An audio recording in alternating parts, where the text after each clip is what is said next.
आपली आयपीसी सीआरपीसीची कलम आहे, 100 कलमापर्यंत त्यांचे तोंडपाठ आहेत आणि देशाची घटना आणि ते सगळं त्यांचे तोंडपाठ आहे आणि 1330 पर्यंत पाडे म्हणतात, पाडे 1330 पर्यंत. त्यामुळे एक ते पाहिलं आम्ही आणि ती शाळा देखील शिक्षण मंत्र्यांनी लक्ष घातलेलं आहे, दादा भुसेजींनी, आणि मोठ्या प्रमाणावर चांगलं त्यांचं काम चालू आहे शैक्षणिक विभागामध्ये, शिक्षण विभागामध्ये. त्याचबरोबर आज ही कुंभमेळा, NMRDA आणि मेट्रो या संदर्भातलं एक आढावा बैठक घेतली. कारण अगोदर याच्यापूर्वी सह्याद्रीला मुख्यमंत्री महोदयांच्या अध्यक्षतेखाली एक बैठक झाली होती. त्यामध्ये असं ठरलं होतं की लॉंग टर्म जी कामं आहेत, 2-2.5 वर्ष ज्याला लागतील, म्हणजे त्याच्यामध्ये STP आहे, त्याच्यामध्ये रस्ते आहेत, ड्रेनेज सिस्टीम आहे, या सगळ्या वाहनतळ आहे आणि जो साधुग्रामचा विषय आहे, या सगळ्या पादचारी मार्ग, जवळच्या महापालिकांकडून मनुष्यबळ उपलब्ध करून घेणं, मशिनरी उपलब्ध करून घेणं, टॉयलेट ब्लॉक त्या ठिकाणी उपलब्ध करून देणं, त्याचबरोबर गर्दीचं नियोजन करणं आणि आरोग्य यंत्रणा उभारणं त्या भागामध्ये. त्याचबरोबर गोदावरी नदीचं जे पाणी, दूषित पाणी आहे, यासाठी संपूर्ण ज्या ज्या भागातून दूषित पाणी जात आहे ते STP आणि ड्रेनेजच्या सिस्टीममध्ये ते पूर्णपणे नवीन करणं, यासाठी फंड उपलब्ध करून देणं, या सर्व चर्चांवर इतर पायाभूत सुविधा ज्या आहेत त्या बाबतीमध्ये देखील चर्चा झाली.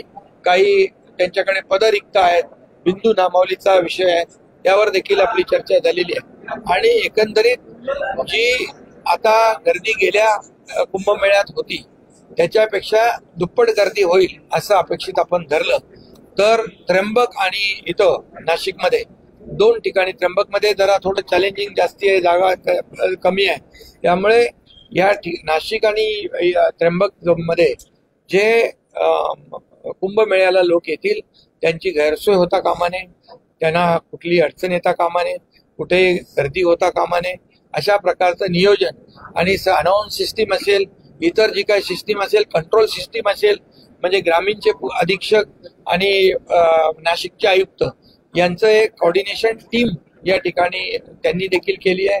आणि त्यामुळे संपूर्णपणे या कुंभमेळ्यामध्ये येणाऱ्या लाखो करोडो लोकांची गैरसोय होणार नाही या बाबतीमध्ये आढावा घेतलेला आहे. आणि ज्याला तात्काळ जी पैशाची व्यवस्था तरतूद करण्याची आवश्यकता आहे तशा प्रकारचे प्रस्ताव देखील राज्य सरकारकडे पाठवण्याच्या मी सूचना दिल्यात आणि त्याच्या बजेटमध्ये देखील त्याची तरतूद करावी लागेल, ती देखील केली जाईल. म्हणजे लॉंग टर्म, मिड टर्म आणि शॉर्ट टर्म अशा प्रकारची फेज वाईज कामं या ठिकाणी होतील. आणि मला वाटतं अधिकाऱ्यांनी, एकंदरीत सर्व अधिकाऱ्यांनी एक टीम वर्क तयार केलेलं आहे आणि एक टीम म्हणून त्यांनी हे काम हाती घेतलेलं आहे मला वाटतं. आणि ते स्वतः, मी आता मगाशी उत्तर प्रदेशचे आपले मुख्यमंत्री योगी आदित्यनाथजी यांच्याशी बोललो.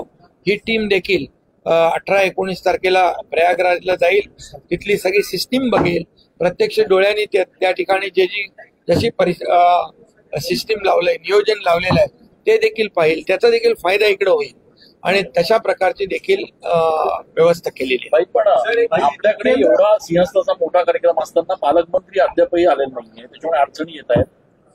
पालकमंत्री, अरे बाबा, सगळं आता काम सुरू आहे, पालकमंत्र्याचं तिढाही सुटेल, काही प्रॉब्लेम नाही. आपला दावा असणार का नाशिकच्या पालकमंत्री पदावर?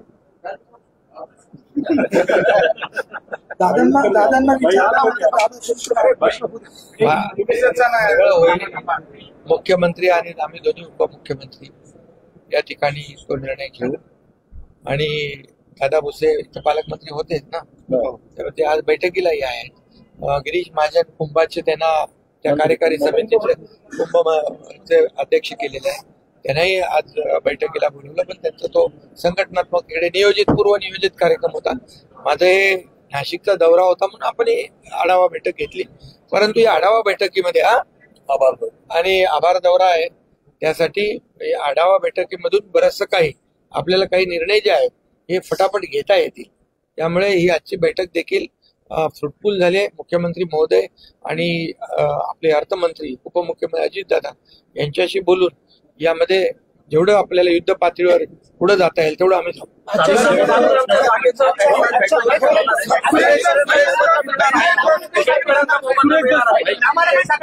शेतकऱ्यांना देखील त्या बाबतीमध्ये जी त्यांची साधुग्रामची जागा आहे त्या बाबतीत शेतकऱ्यांशी चर्चा होईल, त्यांच्याबरोबर चर्चा होऊन त्यांच्या संमतीने सगळं करू. भाई, सुरेश धस यांनी